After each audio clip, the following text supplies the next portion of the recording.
श्री शिवाय नमस्तुभयम। दोस्तों, जैसा कि आप सभी लोग जानते हैं कि 3 जून 2026 यानी बुधवार को पड़ रही है पुरुषोत्तम मास अधिक मास की ज्येष्ठ कृष्ण पक्ष संकष्टी चतुर्थी व्रत।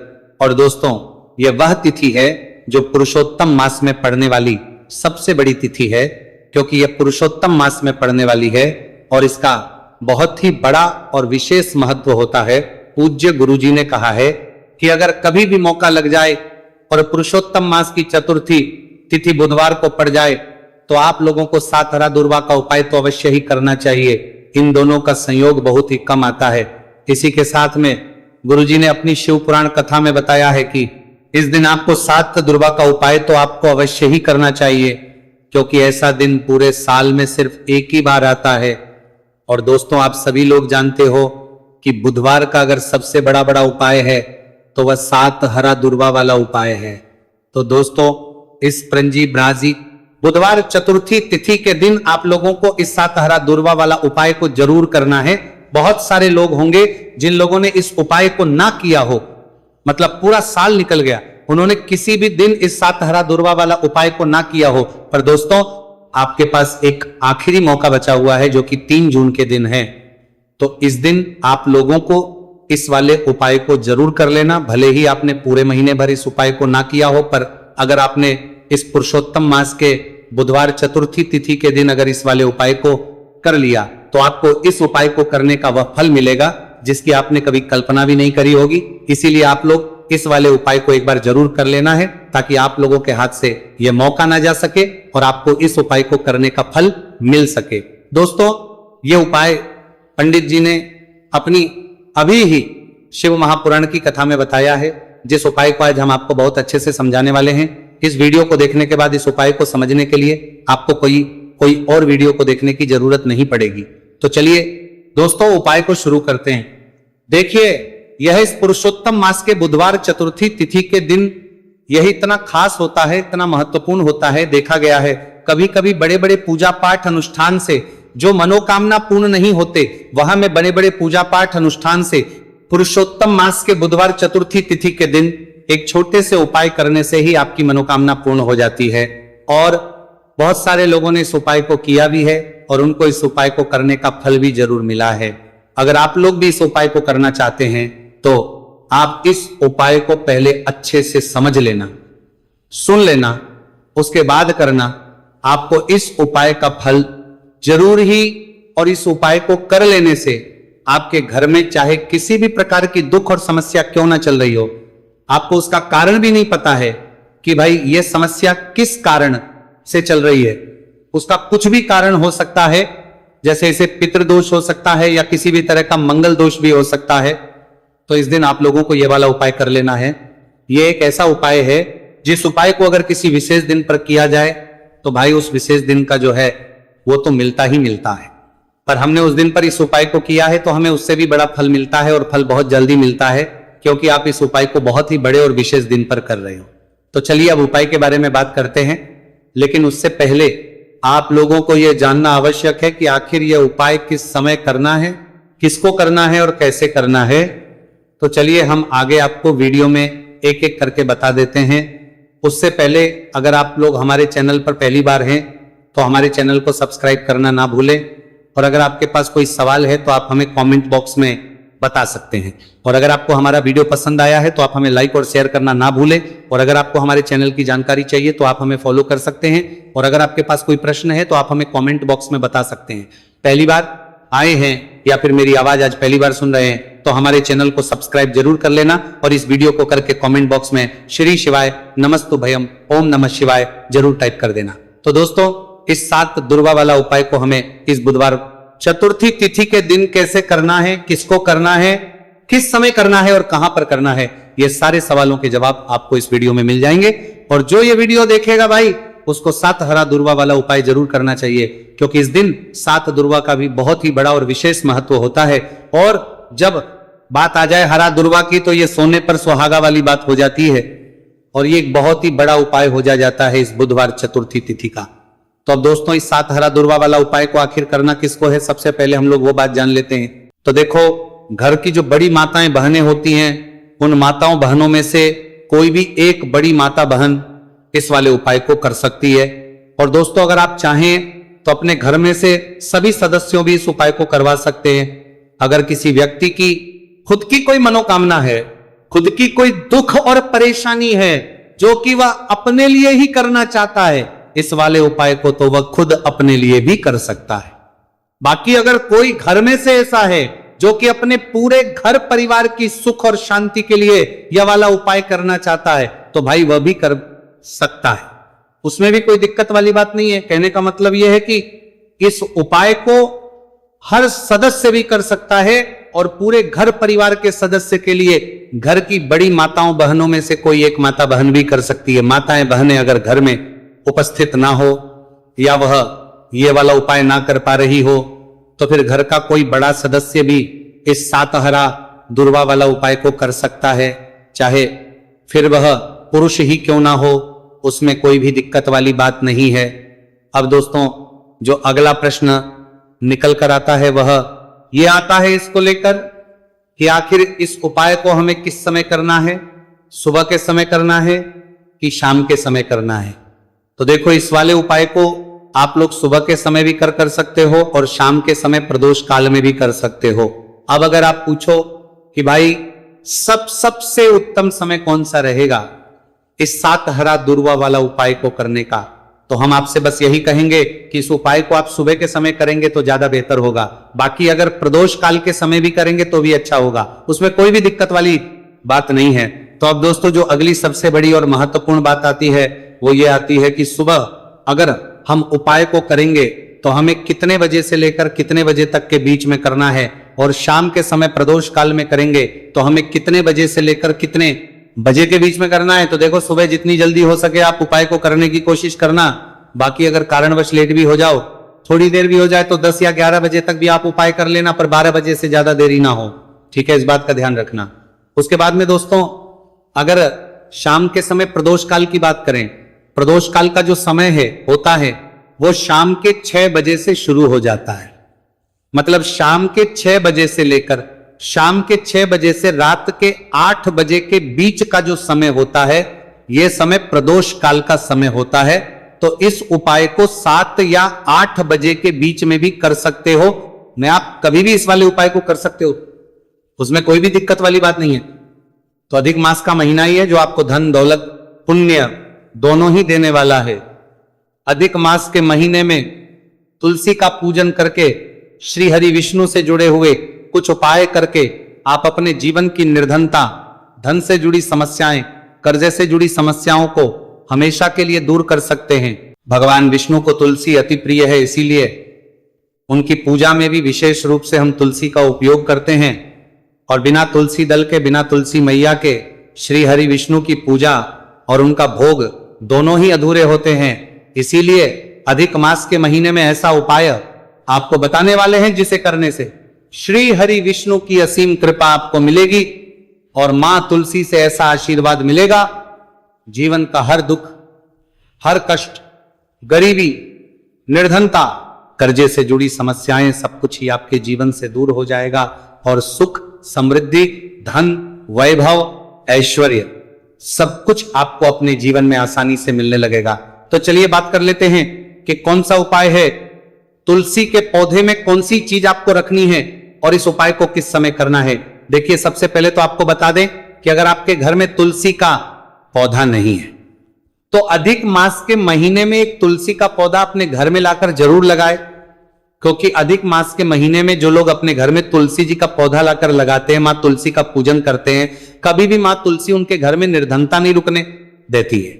हमेशा उनके घर में धन की वृद्धि होती है, धन की वर्षा होती है। तो जरूर से तुलसी का पौधा आप अधिक मास के महीने में अपने घर जरूर लेकर आए और अच्छे से आपको मां तुलसी का पूजन करना है, मां तुलसी के पौधे की देखभाल करनी है। और वह कौन चीज है जो आपको तुलसी के पौधे में अधिक मास के महीने 3 जून बुधवार चतुर्थी तिथि में रखना है, और कैसे यह चीज रखते ही रातों रात आपके जीवन में चमत्कार होगा और आपके भाग्य का भी आपको साथ मिलेगा। तो देखिए, इस वीडियो में जितने भी उपाय हम आपको बताएंगे सभी उपाय सरल है। देखो, गुरुजी ने कहा है कि बुधवार के दिन आपको सातहरा दुर्वा वाला उपाय तो अवश्य ही करना चाहिए। वीडियो के अंतिम में आपको उपाय बताया है, आपको करना है। देखो आगे बढ़ने से पहले वीडियो को एक लाइक जरूर करें। देखो सबसे पहला उपाय, यदि आपके जीवन में कर्जा बहुत अधिक है, आपके जीवन में संकट बहुत अधिक रहते हैं, आपके ऊपर बहुत अधिक विपदा आ रही है, बार बार आपको अपने व्यापार में और अपने धन में हानि देखने को मिल रही है, यानी कि आपको प्रत्येक कार्य में हानि हो रही है, तो आपको यह उपाय करना चाहिए। इस उपाय को करने के लिए आपको दो चीजों की आवश्यकता होगी। सबसे पहले है, आप जानते हो, जो कि भगवान गणेश जी को समर्पित होती है, तो आपको वह हरा दूर्वा की आवश्यकता होगी। साथ ही में एक लोटा जल की आवश्यकता होगी। और आप जब भी उपाय को करें, जिस दिन भी आपको करें, तो आपको प्रातः कल सुबह ही सुबह वो करना है। इस बात का विशेष रूप से आपको ध्यान रखना है, ठीक है।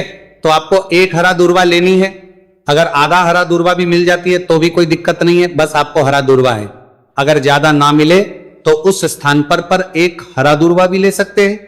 हरा दूर्वा आपको आसानी से कहानी पर भी मिल जाएगी। बस याद रखिएगा, शुद्ध दूर्वा, और मतलब उसे शुद्ध करके ही उपयोग में लीजिएगा, है ना। तो आपको करना क्या है, एक हरा दूर्वा या एक से ज्यादा भी हरा दूर्वा आप लोग ले सकते हैं। तो एक हरा दूर्वा अपनी ले लीजिए, एक हरा दूर्वा के साथ में आप एक लोटा जल ले लीजिए, और इन दोनों ही चीजों को लेकर शिवाजी के मंदिर पहुंच जाइए। जी के मंदिर पहुंचकर सबसे पहले आप शिवाजी के पास में बैठ जाइए। शिवाजी के मंदिर पहुंचकर बड़ा दूर्वा करके साथ में के सत्य करीब कर में चलते हैं। पास में बैठने के बाद जो शिवाजी की शिवलिंग होगी, शिवलिंग के ऊपर सबसे पहले आपको यह दूर्वा को समर्पित करना है। दूर्वा को कुछ इस प्रकार से समर्पित करना है कि जो दूर्वा की दांडी का मुख होगा वह जलधारी की तरफ हो, जहां से जल नीचे करता है ना। और जो हरा दूर्वा का मिला हुआ भाग होगा वो अपने आप शिवाजी के पीछे की तरफ हो जाएगा, ठीक है। तो इस प्रकार से ये हरा दूर्वा का, यह दूर्वा आपको भगवान शिवाजी का शिवलिंग के ऊपर समर्पित करनी है। और जो एक लोटा जल आप अपने साथ लेकर आए हैं, इसी दूर के ऊपर भगवान शिव जी के शिवलिंग के ऊपर एक धारा से आपको समर्पित कर देना है, ठीक है। अब यहां पर देखने बात यह है कि यह उपाय इस व्यक्ति को करना है। जिस व्यक्ति की नौकरी नहीं लग रही हो, जो व्यक्ति परीक्षा में पास होना चाहता हो, तो इस व्यक्ति को अपने हाथों से इस उपाय करना है, तभी उपाय कम करेगा, ठीक है। उपाय को करने के बाद आपको 3 महीने उपाय आपको कब तक करना है, जब तक कि आपकी नौकरी ना जाए। जब तक आप इस उपाय को नियम के साथ करो, आपकी नौकरी जरूर लगेगी। अब बात करते हैं दूसरे उपाय के बारे में। तो देखिए दूसरे उपाय जो है, देखिए इस उपाय के लिए आपको मात्र एक लौंग का जोड़ा लेना है, यानी कि 2 फूल वाली लौंग लेनी है। साथ में आपको मात्र थोड़ा सा शहद लेना होगा, और इसी के साथ में आपको तांबे के पात्र अंदर शुद्ध जल लेना होगा। अब देखिए इन सभी सामग्रियों को लेकर के आपको भगवान शिव के मंदिर में पहुंच जाना है।